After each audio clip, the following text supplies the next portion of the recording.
നമസ്കാരം. നാട്ടുരാജ്യ ന്യൂസിലേക്ക് സ്വാഗതം. രാഷ്ട്രീയ വാർത്തകൾ. 16/4/2025 ബുധനാഴ്ച ഇടുക്കി DCCയുടെ നേതൃത്വത്തിൽ തൊടുപുഴ BSNL ഓഫീസിന്റെ മുന്നിൽ പ്രതിഷേധ പ്രകടനവും ധർണയും നടത്തി. കേന്ദ്ര സർക്കാർ ശ്രീമതി സോണിയാഗാന്ധിക്കും രാഹുൽ ഗാന്ധിക്കും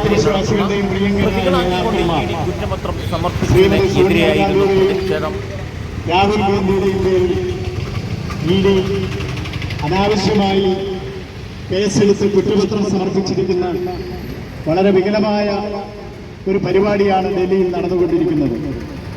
ജനാധിപത്യ സംവിധാനത്തെ ആകപ്പാടെ തകർക്കുന്ന രീതിയിലുള്ള പ്രവർത്തനമാണ് നരേന്ദ്രമോദിയുടെ ഗവൺമെന്റ് സ്വീകരിച്ചുകൊണ്ടിരിക്കുന്നത്.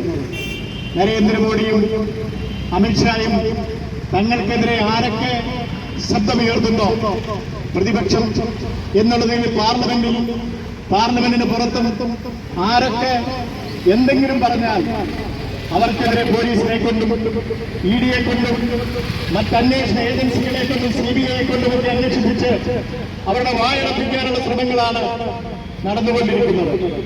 വെറും നിസ്സാരമായി നാഷണൽ ഹെറാൾഡ് എന്ന പത്രത്തിന്റെ പേരിൽ രാഹുൽ ഗാന്ധിയെയും സോണിയാഗാന്ധിയെയും എന്തിനു വേണ്ടിയാണ്, ആർക്കു വേണ്ടിയാണ് നിങ്ങൾ അറസ്റ്റ് ചെയ്യാനും അതുപോലെയുള്ള നടപടികളിലേക്ക് പോകുന്നത് എന്ന് നിങ്ങൾ പറയണമെന്നാണ് ഞങ്ങൾക്ക് പറയാനുള്ളത്. 90 കോടി രൂപ LICയിൽ നിന്നും പലിശരഹിത വായ്പ കൊടുത്തു എന്നാണ് പറയുന്നത്. ഇന്ത്യയിൽ ഏതെല്ലാം സ്ഥാപനങ്ങൾക്കാണ് ഒരിക്കലും തിരിച്ചടയ്ക്കാൻ പറ്റാത്ത ആളുകൾക്ക് വേണ്ടിയാണ് ഇന്ത്യയിലെ നാഷണലൈസ്ഡ് ബാങ്കുകളും 1 ലക്ഷത്തിൽ പരം കോടി രൂപയാണ് വിദേശ രാജ്യങ്ങളിൽ ഒളിവിൽ കഴിയുന്ന ആളുകൾക്ക് വേണ്ടി ഇന്ത്യയിലെ പല പ്രമുഖമായ ബാങ്കുകളും അതുപോലെ സാമ്പത്തിക സ്ഥാപനങ്ങളുമൊക്കെ അനാവശ്യമായ പണം കൈമാറിയിരിക്കുന്നത്. നാട്ടുരാജ്യ ന്യൂസിനു വേണ്ടി റിപ്പോർട്ടിംഗ് തൊടുപുഴയിൽ നിന്നും KK വിജയൻ.